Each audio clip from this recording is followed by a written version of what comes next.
Greetings, my dears, in love and light. I'm Nikki Sutton, and this is how to heal trust issues. Okay, so when I say trust issues, I don't mean just someone in a relationship. I mean that too. So you might not trust your partner who might go out and you're worrying all the time what they might be up to. I'm not just thinking about that. It is that too, but it's all kind of trust issues. So think of someone that you trust. Okay, and think of someone that you don't trust. And think about how you feel. Okay, think about someone you trust. Okay, yeah. I feel good. I feel like I can rely on them. I feel like they're there for me. I feel warm and fuzzy inside. Okay, think of someone you don't trust. Ooh, I feel prickly. There's a resistance there. I feel resistance towards them. I don't trust them. They may wrong me in some way. That means that I'm not going to have needs met. A promise might be broken. That means trouble for me. It means I can't sleep at night or something. That's someone you don't trust. It's a very different feeling, isn't it? Someone you trust. Someone you don't trust. So trust is needed for a healthy relationship. And again, it's not just partners. It's also a parent and a child. It's also for friendship, for work as well, working business partnerships. It's all about trust as well, isn't it? So what is trust? Trust is where you believe someone has good judgment and that they will fulfill your expectations. So you see, trust is a kind of malleable thing because your expectations may not be the same as other people's. Everyone's expectations are a bit different.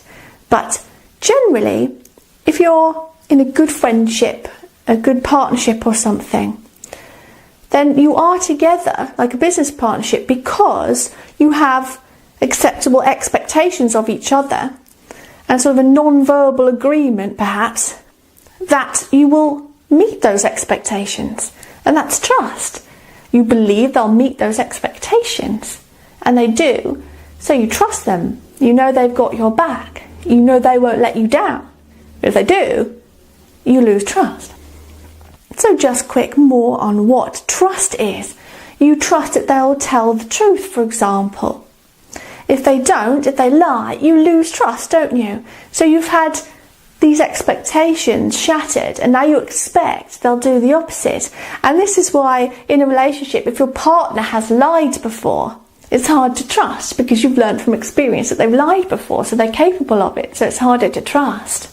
And keeping a promise, as I said, they'll do what they say, but it could be intentionally or not. So you may trust someone, let's say, to lock your front door, and then they unintentionally left it open and left. Now they didn't mean to do that, but you still don't trust them anymore because you don't trust them to do what you expected. So sometimes people can betray your trust and not even mean to, unfortunately for them. And then it's done, isn't it? But trust can be built again. I'll go into that in a second. So another way the trust occurs is when you depend on them to be there for you. So you depend on a family member to be there for you when you need them. If they're not, then you don't trust them anymore. And that's sad because you want to trust your family members or whoever else to be there for you. Or you might want to trust the health system to take care of you when you get ill. And if they don't, you lose trust in the health system and then it becomes political and stuff. You trust them to be there for you. And as a child, you trust your parents are there for you. And if they're not, then it programs you not to trust from a young age. And that's when it's so deeply ingrained. You can pick up trust issues as you go along. But a poor child that picks up trust issues, it's worse still for them because they go forward thinking they can't trust people in life, and that's what reality is like. So here we get into trust issues. So trust issues can leave us feeling alone, unloved and unwanted because we may want to be with someone, we may want friends, we may want a partner, we may want to be with family. But if we can't trust them, we feel unloved, unwanted, we lack validation and inclusion. So therefore, we need to build trust, don't we? But how can we build trust again in people that we have been proven we can't trust? So then we need to choose relationships which we can trust. So this is why when there's been family and people desperately want to be part of that family, but they just can't trust them, but they want this inclusion, if by past experience over and over and over again they can't be trusted, it's reinforcing your trust issues, that you can't trust your family. You can't keep going back and back if they keep damaging your trust over and over again. You'll never find that trust. So relationships need to be sought and friendships sought, which you can trust them, and it's so important. They'll be there for you. They will keep your secrets. They will support you in a sad time. They will help you out with something when needed.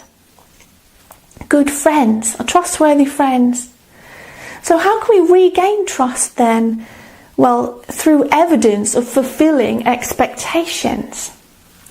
So in a relationship, if I didn't trust my partner because of something that they did, how could I trust them again? Well, it takes time, because events need to occur.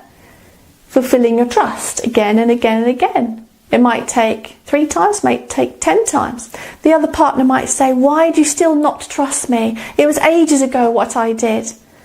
But then it needs to be said that it can take several repetitions. It can take many repetitions.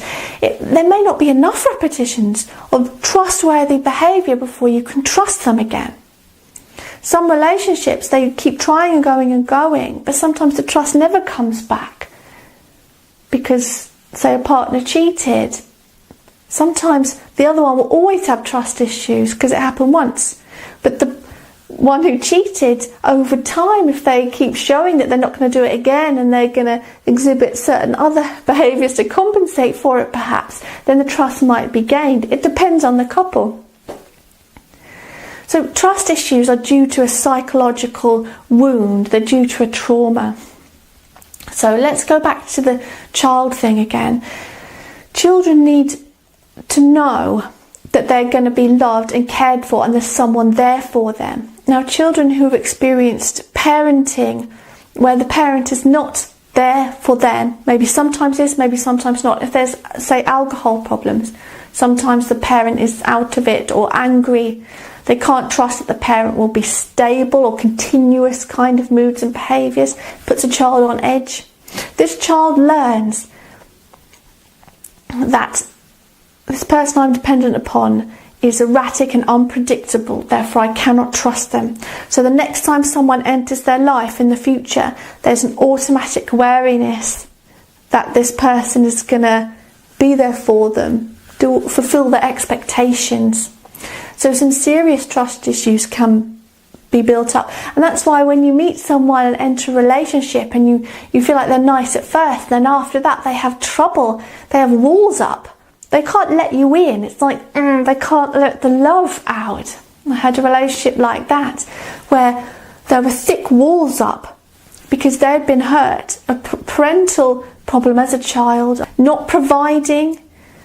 And then so he had walls up, unable to give love and receive love because he didn't trust that I wouldn't abandon him, hurt him. Not be there, not feel the expectations. So that's when you come into a relationship and there's walls up. You can feel there's emotional walls up and you can't get in because there's likely trust issues there. They're afraid, they don't trust you not to hurt them or abandon them or do something that they've experienced before. So those with trust issues can also suffer from reality distortions.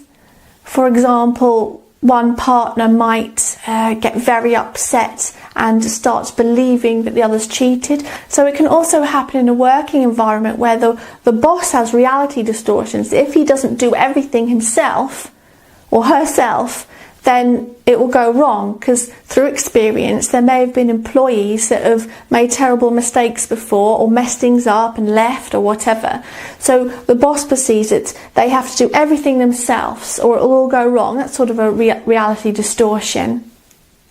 So if events reoccur then these trust issues get validated once more. So someone with deep trust issues enters a relationship where the reason not to trust happens again, it gets compounded and they don't trust even more. And then you end up wanting to be alone, unable to get into another relationship. And the trust issues can cause a lot of problems, letting go and just allowing yourself to be with someone else. Because through compounding of previous trust issues, you can't trust another, and therefore you can't give of yourself, give love, and really join together in a proper relationship, whether it's friendship or a partner relationship or whatever, or have a better relationship with family members if the distrust gets compounded, as I said. So real quick, how to spot someone with trust issues. Excessive suspicion, they're suspicious of you, or if you're suspicious of them, maybe you've got some trust issues there. Protectiveness, let's say you're extremely protective of your child, you don't trust childcare providers, let's say. Why is that? What have you heard about them? Or if you're very protective of a sibling, maybe they have an illness, you don't trust them to be well. So if they have an allergy, your sibling has an allergy, you're very protective, overprotective of a sibling because you're worried that they're going to come into contact with peanuts or something. So it's like you wrap them up in cotton wool and you don't trust they're going to be well. So it causes you to be overprotective. Jealousy is another thing that's exhibited as well. Jealous of your partner's friend because you don't trust the friend, you don't trust your partner, and this may have been caused by some past event that's happened before. It's always to do with things that have been written in your subconscious before, the events that have happened before, or a lack of something before, a lack of love and care, for example, in younger years where you're unable to trust caregivers, then you end up just not trusting people in general in your life moving forward. And insecurity, constantly for validation, you constantly need your friend to seem like they appreciate you a lot, or you constantly need your partner to validate how wonderful you are and how much they love you. And this can also come about due to trust issues as well. And for a child, if they're experiencing in their environment, in their family life, reason not to trust people, the child ends up very worried and insecure and might cry a lot. Okay, so how can we fix trust issues?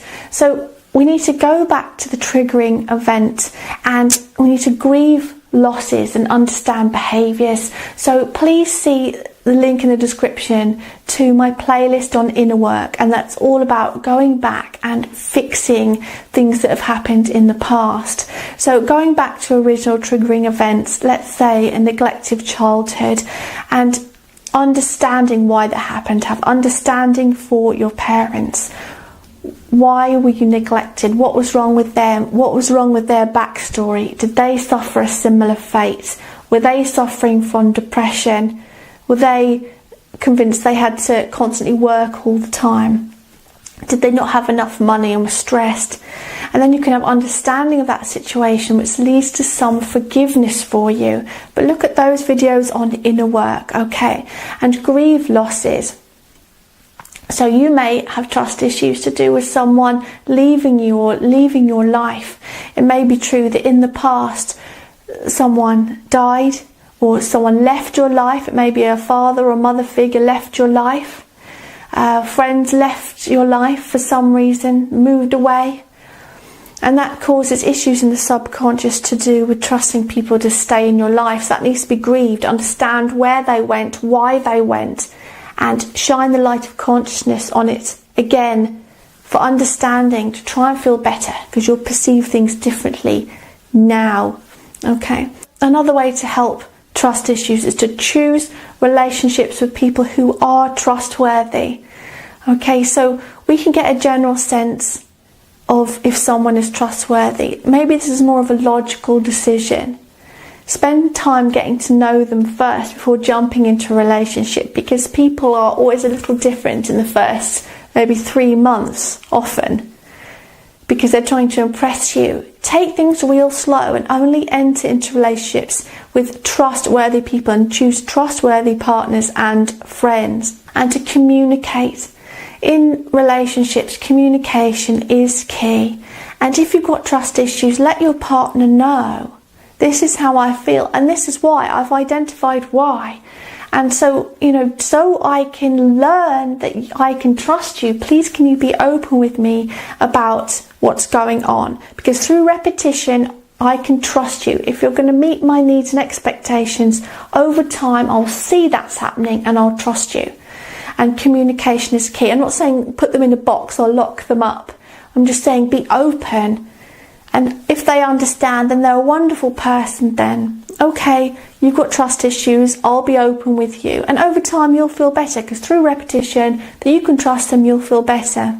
And emotional self-sufficiency and self-love, we need to lose the fear.